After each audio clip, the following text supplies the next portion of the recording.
Antes de mais, obrigada pelo convite à Câmara Municipal de Vila Franca de Xira e ao Museu do Neorrealismo. Obrigada pela possibilidade de vir aqui. Infelizmente não pude estar na inauguração da exposição e é o que acontece muitas vezes, depois só no fim, quando há algum pretexto, mas é sempre bom. Manifesto também aqui a minha satisfação por se ter feito esta exposição tão vasta e tão abrangente do trabalho de Amândio Silva. E, na verdade, eu não sei se posso dizer que conheço assim tão bem, não é? Porque há surpresas, há coisas que eu só conhecia também de ter visto em livro, reproduzidas, e aqui tivemos a oportunidade de olhar para a obra ao vivo. E eu dizia que se calhar não conheço assim tão bem porque talvez o que é mais fascinante nesta figura é a diversidade de áreas a que se dedicou. E mesmo eu, que tenho escrito e trabalhado muito sobre figuras portuenses, porque é natural, não é? E porque os historiadores de Lisboa raramente se interessam pelas figuras portuenses, a verdade é essa. Lamento dizer isto, mas é verdade, há um desconhecimento e uma falta de... Bom, enfim, a história da arte tem muitos temas e muitos pretextos, mas estas figuras foram ficando muitas vezes para trás, e mesmo quem se dedica como eu a esta geração, e já escrevi bastante sobre personagens desta geração, formada ali no antes, durante e pós-Segunda Guerra, não é? E o Amândio Silva entra na escola nos anos 30 ainda, e depois passará 30 anos, mais ou menos, penso eu, como professor lá. Portanto, é uma figura com uma marca muito, muito forte, primeiro como aluno e depois uma marca que deixa como professor, e mesmo assim há figuras que não estão bem estudadas, a verdade é esta. E eu estava há dias precisamente com a diretora da atual Faculdade de Belas Artes do Porto, e estava-lhe a dizer: não há, por exemplo, um trabalho completo sobre o grupo dos independentes. Todos escrevemos sobre os independentes, que foram e aqui o Amândio Silva também, em que o Amândio Silva também esteve e terá tido a sua responsabilidade na formação daquele grupo, que foi um grupo de estudantes. Aliás, ele teve importância na fundação da Associação de Estudantes e na primeira exposição que se realizou, e era um passo arriscado num tempo de ditadura assumir esse protagonismo. Mas depois há as exposições independentes, uma série de exposições que os elementos da Escola de Belas Artes do Porto, alunos e professores, faziam, mas não há um trabalho consolidado e total sobre esse grupo dos independentes, não é? Independentes, que é um termo tão ligado ao século XX, todos queriam ser independentes de alguma coisa, e de quê? Esta ideia de serem independentes da academia, mas o grupo saiu da academia, a verdade é essa. Por outro lado, também foi uma figura que marcou também depois como professor um conjunto de exposições muito importantes daquela escola, que foram as exposições magnas, onde estavam os trabalhos finais de alunos, mas também projetos de professores, e outras exposições onde ele esteve, e por exemplo aqui o Júlio Rezende também esteve ligado, as missões internacionais de arte que se fizeram em diferentes locais do país. Portanto, esta movimentação de um grupo bastante vasto de artistas está por estudar enquanto grupo que ia colaborando e ia permanentemente trabalhando em conjunto para mostrar a arte que se estava a fazer. Por isso é muito... Está por fazer esse trabalho, não é só o Amândio Silva, desculpem, mas está por fazer também esse trabalho sobre, nomeadamente, os independentes. E o Amândio Silva, nós sabemos que é um lado dele muito interessante e seguramente muito marcante, mas também é uma faceta que se calhar ajudou a que a sua produção artística permanecesse mais invisível, mas foi aquela ligação enorme que ele teve a muitas instituições da cidade e mesmo fora da cidade. Eu chamava só a atenção a Casa Museu Abel Salazar.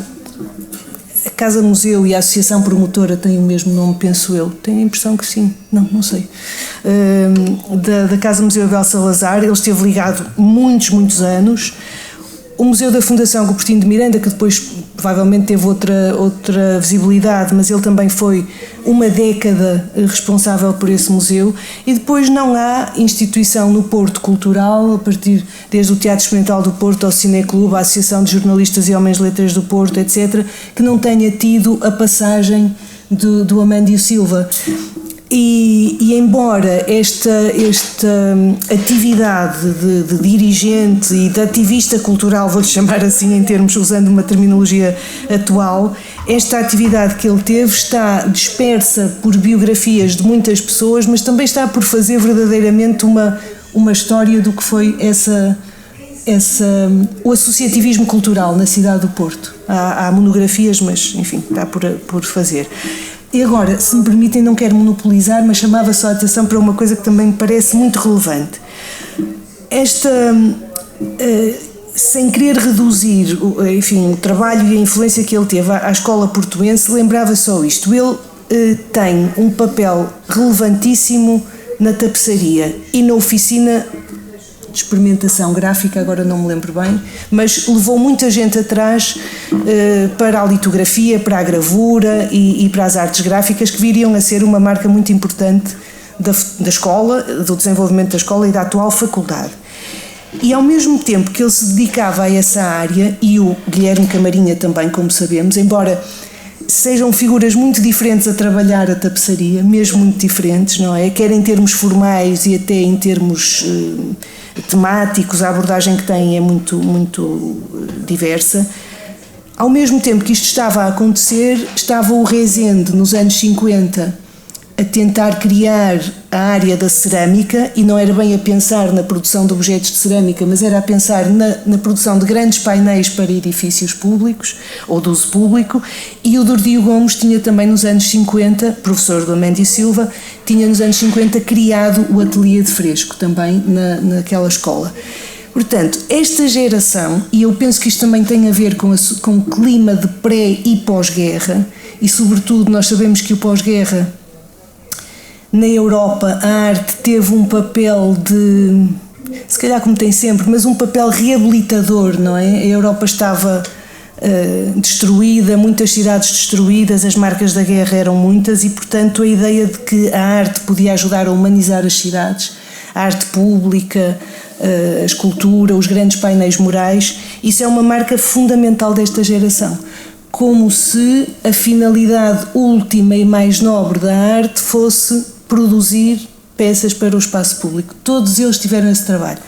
E eu, ao juntar algumas notas para não vir aqui assim no vazio, estive a ver um livro que foi editado pela Cooperativa Árvore e reparei lá numa situação também curiosa, porque todos estes homens produziram muito e deixaram muito por produzir, mas os projetos são imensos. Nós quase podemos fazer uma história da arte em Portugal sobre o que ficou em projeto, não é? Não é só na arquitetura, nós sabemos que na arquitetura os projetos são parte da história da arquitetura, mas também nas artes plásticas. E reparei que o Amândio Silva, o Rezende e o Gastão Seixas estão a pintar um fresco, pelo menos é a legenda, em Valença. Vizela. Foi destruído. Pois, eu pensei, como é que se destrói um fresco? É preciso coragem, não é? Para destruir um fresco é uma peça que, quer dizer, até tecnicamente é complexa, é exigente, em tempo, etc. Portanto, umas foram destruídas, outras ficaram por fazer.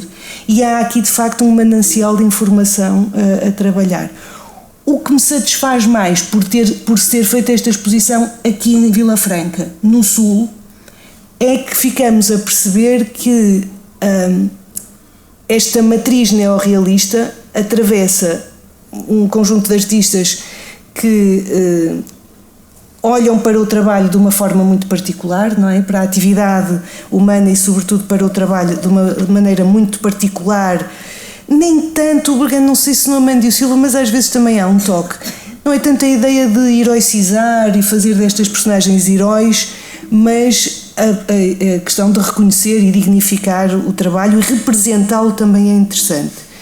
E a Paula, peço desculpa, vou tirar o título, mas há pouco dizia que é mais conhecido o ciclo do arroz, não é? Aqui no Ribatejo, porque desde fotografia a desenho, a pintura, isso foi importante. E este ciclo das vindimas, de facto, agora tem um papel também nesta história do neorrealismo. Portanto, eu penso que é com muita satisfação que vejo esse encontro e este reencontro com o Amandio Silva. Eu vou-me calar agora e deixá-los falar. Muito obrigado.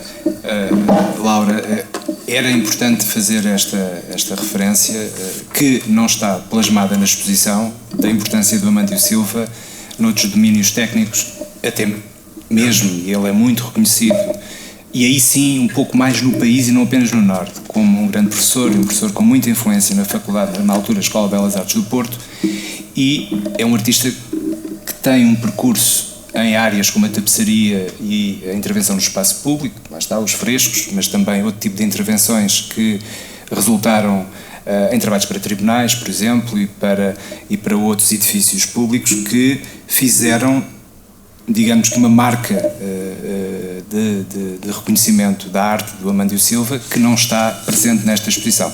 Esta exposição tem o propósito, e para passar também a palavra à Paula Loura Batista, que comigo comissariou esta exposição, esta exposição está focada, de facto, naquilo que o próprio Amandio Silva, com aquela frase que a Paula descobriu numa entrevista do Amandio Silva e que está na parede, cega, digamos assim, na parede que fica para a área central, para o vão central do museu, que diz: eu sempre fui um pintor, no fundo, não é? E essa é uma marca também desta geração, que é a marca de que, apesar das diferentes áreas e das diferentes disciplinas trabalhadas, a maior parte dos artistas, daqueles que são formados em belas artes nos anos 30, 40 ou 50, procuram sempre vir a ser reconhecidos, nem que seja mais para a parte final, enquanto pintores. No fundo, é a marca também da importância da pintura como a principal das belas artes. Isto se colocarmos a arquitetura num plano diferente, que durante muito tempo foi tudo estava no mesmo saco, mas a verdade é que a arquitetura tem uma projeção e tem uma resolução bastante diferente, e quando reduzimos as chamadas belas artes à pintura, escultura ou desenho, mesmo que depois outras disciplinas entrem nesta equação, a verdade é que a pintura é a grande obsessão ainda desta geração. Isso muda muito nos anos 60, nos anos 70, mas para os artistas da geração do Amandio Silva, a marca do reconhecimento enquanto artista plástico pintor é algo que é absolutamente fundamental. No entanto, e antes de passar a palavra à Paula, dizer apenas que também acaba por ser muito interessante verificar que o Amandio Silva é uma figura de grande discrição. Era um homem discreto, não que eu tenha conhecido, mas não só pelos testemunhos dos familiares e de outros artistas e pessoas que o conheceram muito bem, e também pela investigação que temos vindo a fazer no contexto desta exposição, dá para perceber que o Amandio Silva era uma daquelas figuras que estava quase sempre na retaguarda. E isso também faz com que a imagem pública de um artista com a qualidade do Amandio Silva tenha ficado prejudicada, precisamente porque ele não era um artista de se colocar na primeira fila necessariamente, apesar de ter, como a Laura reconheceu, participado em todos os momentos fundamentais da sua geração, sobretudo na Zona Norte e na cidade do Porto. E isso é reconhecido inclusivamente pelo Júlio Rezende. Já quando o Amandio Silva já tinha falecido, o Júlio Rezende ia na Fundação Júlio Rezende uma exposição em 2006, 2007, por aí, 2004, já não sei, mas Paulo é capaz de saber a data exata. Mas nessa exposição o Júlio Rezende reconhece que o Amandio Silva... 2006. Que o Amandio Silva foi um artista discreto por opção. Não que os colegas não lhe reconhecessem qualidade, mas porque ele fazia questão de estar a preparar e organizar exposições de outros artistas e nunca pensar nele em primeiro lugar. Pelo contrário. Ora, isso, como sabemos, num país que nos anos 40, 50 ou mesmo 60, não apenas pelo contexto da ditadura, mas também porque o desenvolvimento das artes era precário, para não dizer que não havia mercado de arte e que, tirando as encomendas oficiais, quem sobretudo tivesse uma leitura um pouco mais alternativa àquilo que era o status quo, teria muito mais dificuldades em afirmar-se como artista plástico. Quer dizer, isso sabemos perfeitamente que era muito, muito complicado. Se, acrescendo a isso, de colocarmos a questão de que a pessoa é tímida ou discreta ou não quer nenhuma espécie de protagonismo, ainda mais percebemos que seria difícil haver uma afirmação no tempo certo e no tempo da vida do próprio Amandio Silva, da qualidade enquanto pintor. No entanto, essa foi o nosso mote, que era recuperar, pelo menos lá está, nesta geografia mais centro-sul do país, a imagem de um grande pintor que também teve uma fase neorrealista e que foi muito importante para o museu podermos fazer este reavivar de memória, e para alguns não foi apenas um reavivar de memória, foi uma descoberta. Paula. Olá, boa tarde a todos, obrigada mais uma vez. Até permitam-me agradecer imenso à família, porque de facto quando as obras também estão em contexto, digamos, de coleções privadas, também se torna mais difícil o acesso, mas foi extraordinário e inestível o vosso apoio para conseguirmos reunir este conjunto de obras e todas as outras que não couberam aqui, mas que estão no catálogo. E o nosso objetivo, de facto, era, do manancial do trabalho e da diversidade do trabalho do Amandio, centrar-nos precisamente naquilo que era a pintura e todo o trabalho que pudesse estar de alguma forma mais relacionado com a cultura visual neorrealista, que é o fundamento da nossa existência e do museu aqui, como é evidente. Dizer que a exposição aconteceu e iniciou-se o ano passado porque era o centenário do nascimento do Amandio. Ele nasceu a 11 de abril de 1923 e inauguramos em dezembro do ano passado, precisamente para assinalar essa data e trazer ao centro, como já foi dito, um pintor do Norte que é conhecido no Norte, como disse o David, mas aqui era menos. E o interessante, eu há pouco na breve visita que fiz à exposição, realmente foquei esse aspecto da personalidade, que eu não conhecia o Amandio, mas pronto, tudo aquilo que eu li, de tudo aquilo que são os testemunhos de todos sobre o Amandio, ele é uma figura muito agregadora e muito de partilhar e comungar das coisas e até como colega e depois como professor, de facto isso acompanhou em toda a sua vivência e é uma matriz que está reconhecida por todos. Naquilo que foi a abordagem que nós fizemos da exposição e daquilo que foi possível, organizámos a exposição em 5 temas, mas a área onde nos focámos mais foi a questão também do Douro e do trabalho no Douro, o que eu queria de facto dizer é que há uma diversidade de temas e de disciplinas que ele trabalha de uma forma muito boa do ponto de vista da técnica também. Eu agora peço desculpa, perdi-me um bocadinho porque há pouco a Laura já focou uma série de aspectos que eu tinha aqui para focar, ou seja, tinha a ver com esta questão dele enquanto estudante ser pioneiro com outros alunos da Escola de Belas Artes do Porto, da primeira associação de estudantes que eles fundaram, e um deles era o Manuel Guimarães, por exemplo, que vem a ser um cineasta bastante conhecido e que teve uma relação muito próxima e que fez filmes neorrealistas e teve uma relação muito próxima com o Leão Penedo, com o Alves Redola, etc. E que também já fizemos aqui uma exposição antológica do Manuel Guimarães, que começou por ser caricaturista e aluno de Belas Artes do Porto e que há obras da Escola de Belas Artes do Porto do Manuel Guimarães.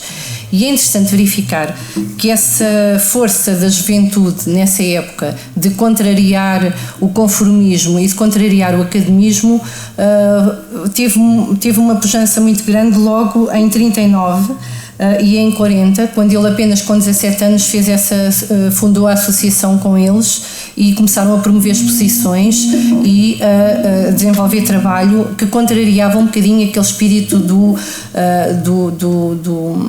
digamos, do Estado Novo, da política do espírito e de um certo modernismo um bocadinho fora do tempo e conformista, mas que eles tentaram sair e extravasar. E isso terá sido por essa via o primeiro degrau, diz ele na tal entrevista que eu li, terá sido os independentes. Ele refere-se aos independentes como ele diz a dada altura que os independentes é o primeiro degrau contra essa mentalidade tacanha e mais fechada. São um degrau na arte portuguesa pelo inovador e profundo sentido modernista das suas exposições. E promovem então, nesse período entre 43 até 50, promovem exposições em Lisboa, Leiria e Braga, e dizer que nesse período precisamente havia alunos da Escola de Belas Artes de Lisboa que, não contentes com o que se estava a passar na de Belas Artes de Lisboa, havia uma certa abertura na do Porto, tinham professores como o Dordil de Gomes e outros, e foram fazer algumas cadeiras no Porto, nomeadamente o Júlio Pomar e o Victor Pala e outros, e então aí o grupo dos independentes, que tanto se fala, pronto, juntaram-se e há esta interação entre eles. Então eu agora, se calhar, passava só algumas imagens. Aqui esta fotografia é extraordinária porque mostra-nos, eu fiz ali o destaque mais para se ver qual é o Amândio, que está na primeira fila do meio, a olhar quase para o infinito, a acreditar num futuro. Está na última fila, na de cima. Eu agora estava... cá em baixo é que está o... não sei se consigo incidir ali. Temos o Júlio Rezende na primeira fila e no meio o segundo a contar da esquerda, portanto o primeiro é o Fernando Lenhas e o segundo é o Júlio Pomar. Aqui tentámos selecionar obras que demonstrassem de facto essa afinidade com a cultura visual neorrealista a que estamos habituados, mas de facto aqui há quase aqui parece uma casca de nós, aquela barcaça no rio Bestança, extremamente revolto, um perigo imenso, e depois há um conjunto, um coletivo de pessoas e uma criança no centro, que será o futuro. O futuro é muito retratado também pelos neorrealistas, ou uma maternidade ou as crianças. É quase como uma expectativa que algo mude, e isso é possível contrariando quase as forças da natureza e tentando ir para a frente. Depois temos aqui alguns dos trabalhos relacionados mesmo com o Douro e com as vindimas, em que temos esse trabalho, digamos, da figuração, que caracteriza um bocadinho a questão de criar os membros mais enormes para demonstrar aquela questão do trabalho e do esforço. E aqui vemos então o vencer os chocalcos e a paisagem difícil, toda a encosta dos chocalcos do Douro vinheteiro, com os tais cestos pesadíssimos de uvas às costas, em que há quase um paralelismo com, não é tão, digamos, há uma série de obras, por exemplo, da Alice Jorge, do Júlio Pomar, focando as sargaceiras ou as carquejeiras, o Querubim Lapa, e também temos esta singularidade e esta similitude aqui. Eu vou só passar algumas dos trabalhos que nós selecionámos e que aqui, mais uma vez, os vindimadores. Este é de 58, portanto, durante toda a década de 50 há uma afinidade nos trabalhos com os temas e com a representação, em que depois o Amândio vai fugindo já vai passando quase para um abstracionismo, para a geometrização da figura, quase num cubismo bastante conseguido e concebido e pronto, e de forma a criar a destoar aquela ideia feita de que o modernismo, eles conheciam os modernistas e faziam trabalhos de grande qualidade. Aqui é um exemplo de uma litografia do ciclo Port Wine, do ciclo do Douro. Há uma relação também que se pode estabelecer muito forte entre aqui a litografia e o Amândio. De facto, trabalhou a litografia, aprofundou a litografia, trabalhou com outros, inclusivamente o pai do Amândio tinha uma litografia, a litografia invicta, e puderam experienciar e trabalhar e aprofundar o seu saber e a prática oficinal da litografia, e isso também é uma coisa que poderá ser explorada no âmbito da documentação que se vem paulatinamente a descobrir, é mesmo assim estas coisas. Este é mais um trabalho que eu acho muito bom, de uma técnica mista, mas que traduz essa relação. Este aqui é um gouache que na parte de trás está escrito pelo Amândio. Ele escreve o que era as rogas, porque as rogas aqui não são tão conhecidas, mas as rogas é o grupo de trabalhadores que sazonalmente se deslocam para ir fazer as vindimas, para sorribar a terra e para fazer um trabalho também muito duro, e eles vão a cantar e a dançar pelo caminho, quase que parece uma coisa bucólica, mas não é nada, isto é mesmo para distrair da dureza desse trajeto que se tem que fazer. E então, por detrás desta obra, está escrito: as rogas saíam das terras de Baião, atravessavam a Serra do Marão e iam fazer as vindimas nas quintas do Alto Douro dos patrões do vinho do Porto. Ok, pronto, a questão dos patrões tem muito que se diga, e pronto, e foi por essa, é uma particularidade, mas que é muito importante de deixar. Eu acho que estes recados que nos são deixados também nas obras também fazem parte da preocupação dos autores em algum momento. Este gouache acho extremamente muito interessante e muito vibrante e muito cromaticamente vibrante, e é uma daquelas que nós selecionamos. Aqui temos uma litografia que felizmente também a família guardou a matriz da xilogravura e quisemos pôr ao lado dela, que é Destinos de Ouro, e esta obra de xilogravura esteve na segunda exposição da Gulbenkian em 1961. Aqui, pronto, é um dos trabalhos principais, que faz parte da exposição quase permanente do Museu do Douro, que está em depósito pela família no Museu do Douro, e que é Faina Fluvial, o trabalho que confere depois ao Amândio Silva a dar aulas na Escola de Belas Artes do Porto em 62, ser professor, mas ele já tinha sido também assistente do Barata Feio em 58, em escultura, e já dava aulas. De qualquer modo, esta pintura de grande escala, com todos os temas inerentes àquilo que é os barcos, digamos, os homens a empurrar as pipas do vinho, há toda uma atmosfera quase que não se... tons quentes, é muito interessante, e de facto foi uma obra fundamental no percurso do Amândio.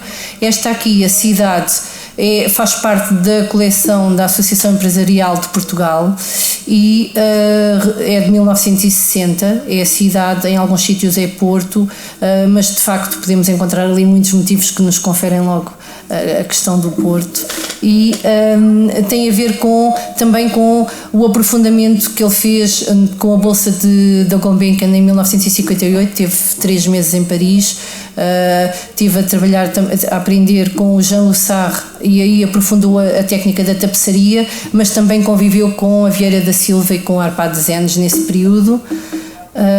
Esta aqui é uma pintura de gouache sobre papel que é extraordinária, e que nós escolhemos como a imagem gráfica da nossa exposição, que intitulámos, de acordo com alguns dados, A Ida para a Feira. Há um caminhar contra a adversidade também do tempo, da chuva, e é uma obra extremamente interessante, também dos anos 50. Depois temos todo aquele tema e aquelas referências da lota, dos mercados, que é transversal também à nossa produção dos nossos artistas. E agora apresento este gouache, que é Algarve, que tem aqui umas diagonais também bem interessantes e que tem muita cor e muita intensidade, e que é uma das obras que depois o Amândio, em litografia, apresenta. Esta foi na primeira exposição em 1957, dezembro, da Fundação Carlos Gulbenkian. Aqui temos um aspecto também de uma denúncia das questões sociais, digamos assim. O título a obra é de 58, bastante soturna, e como eu tinha há bocado referido, há quase como que um pudor estamos a vê-los de costas, eles estarão eventualmente é um grupo de pessoas que irão migrar ou que estarão à procura de uma outra... E aqui é a tal entrevista de 1981, em que o jornalista pergunta quem é Amândio Silva e ele diz que é apenas pintor. Mas é assim, ele, e agora vou só aqui replicar um pouco aquilo que alguém também já tinha dito, que foi o César Príncipe, que fez um testemunho muito interessante no tal livro de 2006, que eu achei extraordinário, que é um pintor que só quis existir no futuro. E o futuro é agora, ou foi em 2006, quando ele começou a ser descoberto e resgatado desse esquecimento e dessa pouca relevância que ele deu a si próprio enquanto pintor, porque ele foi tanta coisa, foi pintor, aguarelista, desenhador, eu vou ler porque foram tantas as atividades: gravador, litógrafo, designer, ilustrador, caricaturista, tapecista, fresquista, vitralista, ceramista, cenógrafo, escultor, fotógrafo, poeta, professor comprometido com o savoir clássico e com a inovação disciplinar e pedagógica. Foi ele que introduziu as cadeiras de gravura e de design gráfico também na Escola de Belas Artes do Porto. Julgo que não estou errada, acho que era isso que a Laura também tinha focado há pouco. Em alguns a gravura, impulsionou a gravura. Curador artístico, sim, porque ele comissariou e desenvolveu não só exposições dos seus colegas, escreveu na Vértice e noutros periódicos sobre outros seus colegas e sobre exposições que estavam a acontecer. Animador associativo ou animador cultural, como disse a Laura há pouco, e colecionador de postais de arte sacra e de arte oriental, montanhista, alpinista, ou seja, parece que esqueceu a questão da pintura. E então a pintura do ponto de vista não da produção, não da criação artística, mas naquela esfera do fazer exposições individuais. E de facto estamos a resgatar, ou estivemos, ou quem já fez exposições sobre o Amândio sabe disso, e é gratificante perceber e descobrir um autor menos conhecido e ver o impacto que isso tem nas pessoas e nas pessoas que já tinham ouvido falar mas não conheciam a obra. Entretanto, esta semana, porque isto de investigar é extraordinário e é muito bom, mas nem sempre temos tempo para ir mais fundo, mas voltei novamente à cripta, estou a brincar, não é à cripta, é à reserva museológica que fica no piso -1 deste museu. E eu tinha aqui há uns tempos achado que tinha visto o nome do Amândio Silva numas fotografias, e de facto, como temos uma coleção de fotografia que é a coleção da Família Humana, que tem já vai nas 800 fotografias, há um conjunto de fotografias dentro dessa coleção que está à parte, que é o legado de cortesão, que ainda não estão tratadas, e eu fui vasculhar e descobri 4 fotografias do Amândio Silva. Ele foi também um organizador da primeira Bienal de Fotografia do Porto em 1963. Estas não têm data, mas esta é uma... Pronto, tem a ver com um rebanho e com uma mulher que está a guardar. Aqui tinha por trás escrita à mão Hermida Marão, sem data, e é uma prova fotográfica de 13,5 por 9. E depois estas já são maiores. Esta é Contraforte Este do Marão, também sem data, que tem 30, é uma prova já de maior escala, 39 cm por 29, e outra, a Pé de Cabril Gerês. Isto tem a ver com as suas incursões no território e na questão da montanha, e pronto, e era uma paixão também a fotografia, e era isso que eu queria também partilhar convosco, que é uma coisa muito recente. Obrigada.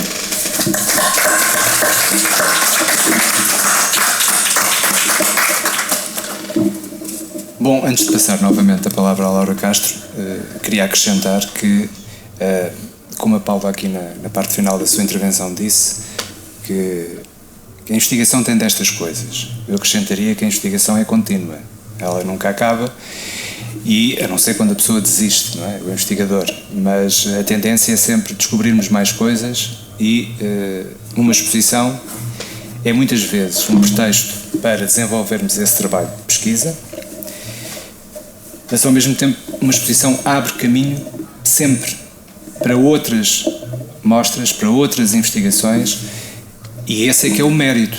Quer dizer, o mérito é procurar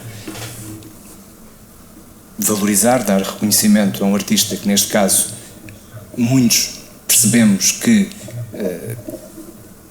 por características próprias de personalidade do próprio Amandio Silva, e ao mesmo tempo por vários fatores e circunstâncias, que terá sido um artista menos reconhecido em vida, enquanto pintor, digamos assim, e que todo o processo após o falecimento do Amandio Silva acaba por vir confirmar, e isso acontece, infelizmente, com muitos artistas, desde o primeiro momento da afirmação dos artistas que estão para lá da academia ou que contrariam os valores da academia, que são os românticos, e portanto, desde o século XIX, que a maior parte dos artistas é reconhecido, não em vida, mas infelizmente após a morte. O caso do Amandio Silva é particular pelo facto de já estarmos numa fase em que isso não era necessariamente assim. Ainda que o Amandio Silva também tenha sido um artista com algum reconhecimento em vida, com certeza, mas não na dimensão que os vários momentos de investigação têm vindo a comprovar. Ou seja, a dimensão do seu reconhecimento em vida estava um plano quase ínfimo àquilo que é possível a própria história da arte, e diversas gerações de historiadores da arte espero que possam vir a acrescentar àquilo que, por exemplo, o Museu do Neorrealismo, a Paula, desenvolveu, e eu também, e a Laura já noutros contextos, e outras pessoas que têm escrito sobre o Amandio Silva e que têm pensado a sua obra. No fundo, essa é a vantagem de deixar uma obra, é que ela consegue ter uma vida maior do que a nossa própria vida. Daí a importância, normalmente, das obras de arte, é que elas ficam durante muito mais tempo e permitem, nessa sua identidade muito específica, permitem outras gerações continuarem a progredir no seu reconhecimento. E é isso que um trabalho de investigação está sempre a fazer. O trabalho não ficou concluído aqui, eu diria que o trabalho começou não aqui apenas, porque antes já havia, houve a exposição da Cooperativa de Gravura, houve a exposição também na Casa de Miguel Torga, houve também a exposição na Fundação Júlio Rezende, e eu espero, estou convicto de que outras gerações de investigadores vão dar continuidade a esse processo, para além de nós próprios também não vamos abandonar a ideia da importância do Amandio Silva.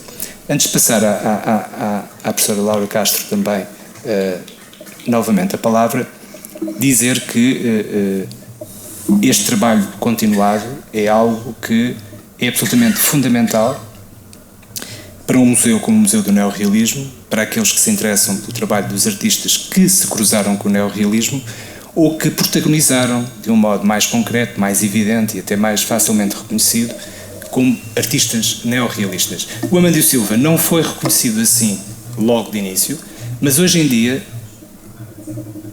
percebemos que há diversos historiadores da arte, críticos de arte, que têm escrito e que têm vindo a reconhecer que essa relação não é apenas de uma pequena afinidade.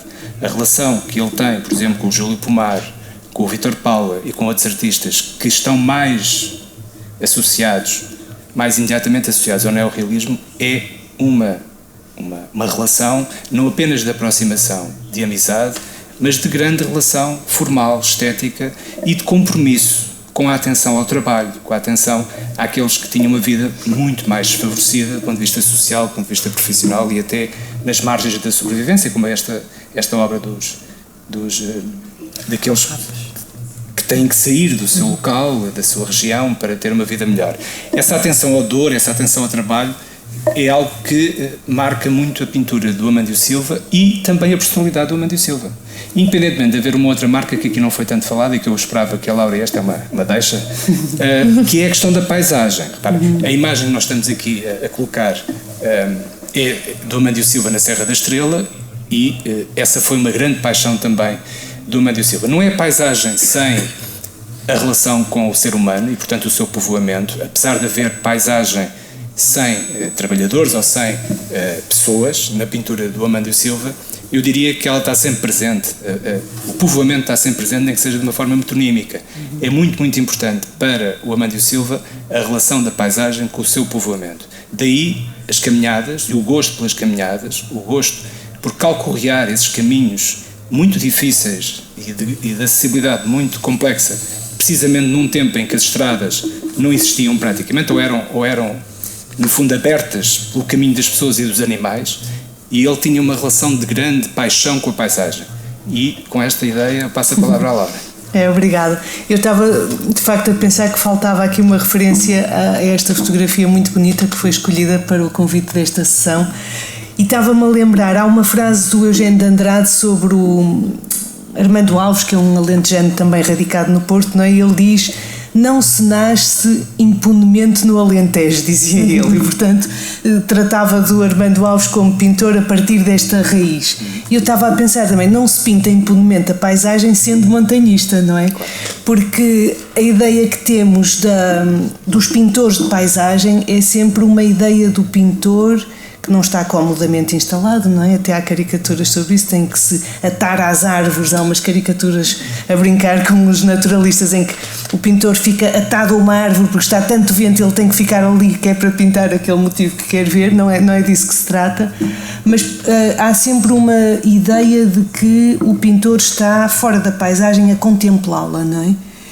Quando se conhecia a montanha e o Marão e o Gerês e a Serra da Estrela como montanhista, isso dava um conhecimento da paisagem que não estava ao alcance de qualquer um, não é? Portanto, eu até no texto que escrevi para Sabrosa e que foi reproduzido aqui com pequena adaptação no catálogo desta exposição, digo isso. Portanto, há um conhecimento da paisagem que é um conhecimento de todo o corpo, não é?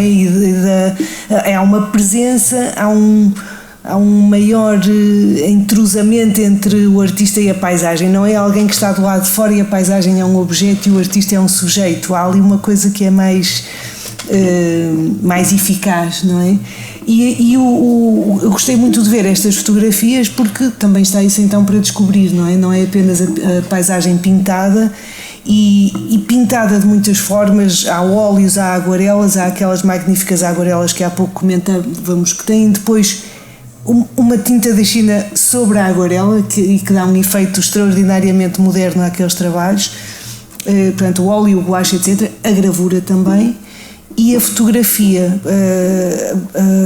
é de facto essa visão de alguém que conhece a paisagem do interior, que a calcorreou e que por isso não pode estar a fazer essa leitura como se fosse alguém separado daquilo que está a ver, não é? É alguém que de facto tem essa...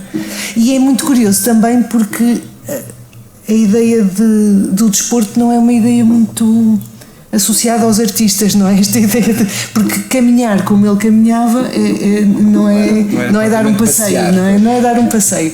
E portanto o Amândio Silva também tem essa faceta que me parece essencial para aquilo que ele acabou por produzir, não é? E que nos dá uma... E também, só deixar esta nota, nós vemos ali as marcas da época, não é? A linguagem que ele utiliza, a linguagem formal, é daquela época, é extraordinário. Eu lembro-me de ter referido o Portinari e acho que há algum Portinari na imagem que escolheram para a capa. E depois também há algum Henry Moore naquelas formas muito quadrangulares. Há toda uma vasta experiência formal que ele faz. E só uma nota, aquela obra fantástica da Faina Fluvial no Douro, de 62, não é? Que deu uma coleção de obras magníficas, porque muitos concorreram, Rezende, Felgueiras, etc. Aliás, que organizou a Laura teve a ver com uma exposição sobre essa questão. No Museu do Douro que foi organizada. A minha pintura preferida dessa série é a do Amândio Silva, porque é quadrada. E porque nós estamos habituados, a paisagem é uma coisa geralmente na horizontal, não é? O retrato é geralmente na vertical, mas ele faz ali uma cena de trabalho que é quadrada. E claro, os artistas tinham que apresentar uma grande composição, era assim que iam ser examinados, não é? E o quadrado permite o quadrado e o círculo que também está lá dentro, não é? Permite ali um trabalho que é de facto de alguém que é pintor.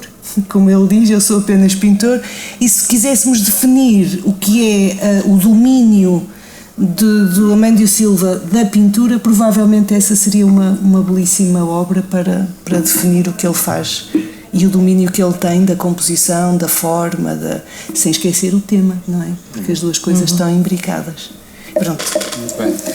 Paula, não sei se queres acrescentar em relação à paisagem algo mais. Se calhar aquilo que ele disse, só rapidamente, é citar o próprio Amândio.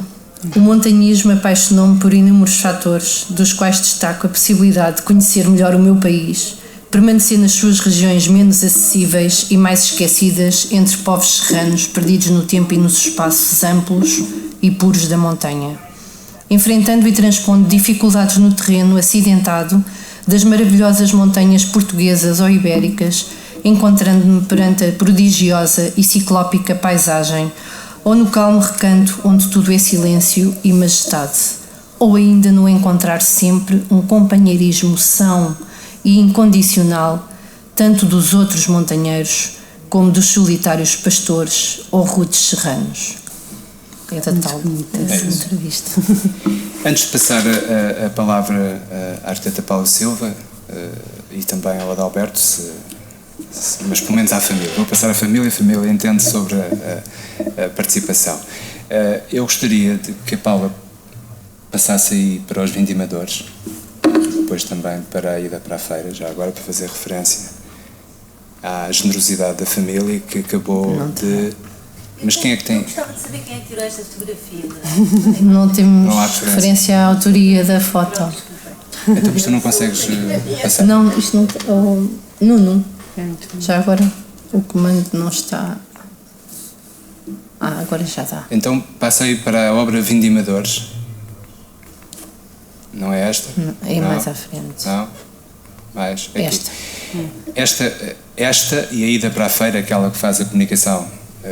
que serviu como base de comunicação da nossa exposição, são duas obras que a família e os herdeiros de Amândio Silva decidiram doar ao Museu do Neorrealismo e ao município de Vila Franca de Xira.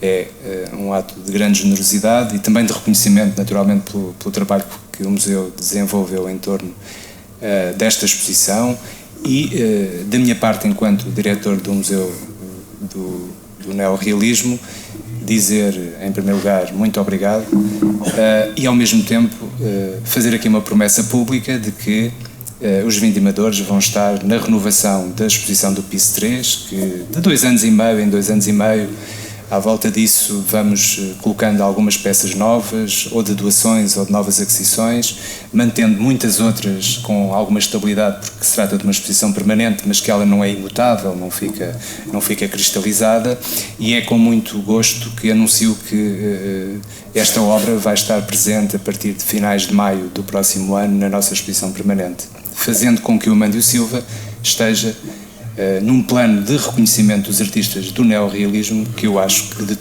todos os títulos é mais do que merecido e, portanto, queria agradecer à família não só toda a dedicação a este nosso projeto, à compreensão de que tínhamos que trabalhar e partilhar com a família todo este processo e, ao mesmo tempo, dizer que o Amândio Silva terá sempre um lugar privilegiado neste museu e isso é muito gratificante para mim, poder ser eu a dizê-lo à arquiteta Paula Silva.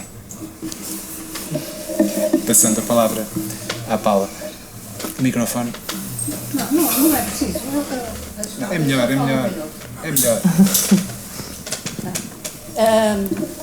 Bom, em nome da família, de mim, do João Xavier, do Adalberto e da restante família, porque estão aqui mais, queria agradecer o trabalho de um ano ou de mais de um ano do Museu do Neorrealismo relativamente à obra do meu pai e agradecer porque foi conseguiu o seu objetivo, acho eu, o objetivo de colocar no mapa o pintor que, como dizem no título da exposição, é para ser reencontrado.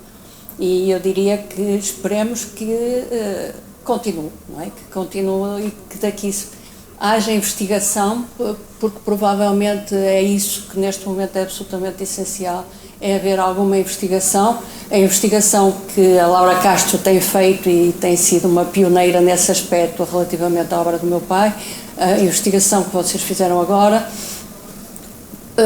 por acaso e por coincidência, neste momento em Lisboa há uma exposição sobre tapeçaria do Banco Comercial Português, que tem uma tapeçaria do meu pai, não da coleção, mas porque a curadora achou que teria que ter uma tapeçaria dele como inovador na história da tapeçaria portuguesa, e portanto tem uma tapeçaria dele, portanto não na coleção do BCP, mas num andar à parte que tem uma história da tapeçaria. É a tapeçaria que está na Pousada de Bragança, e tem também, porque na altura a curadora ficou bastante entusiasmada, 2 pastas de coleção de postais, portanto como colecionador de trabalhos de tapeçaria, da história da tapeçaria, tem também essas pastas na própria exposição. Isto só para dizer que é um bom começo, não é? Portanto que há algum interesse e que esperemos que esse interesse continue e que perdura noutras áreas, na questão da parte gráfica, do design, que eu acho que é uma parte que está completamente por falar e que é brutal também e interessante e que merecia ser vista. Portanto, muito obrigada à Câmara de Vila Franca de Xira, à Sra. Vereadora, também por estar presente.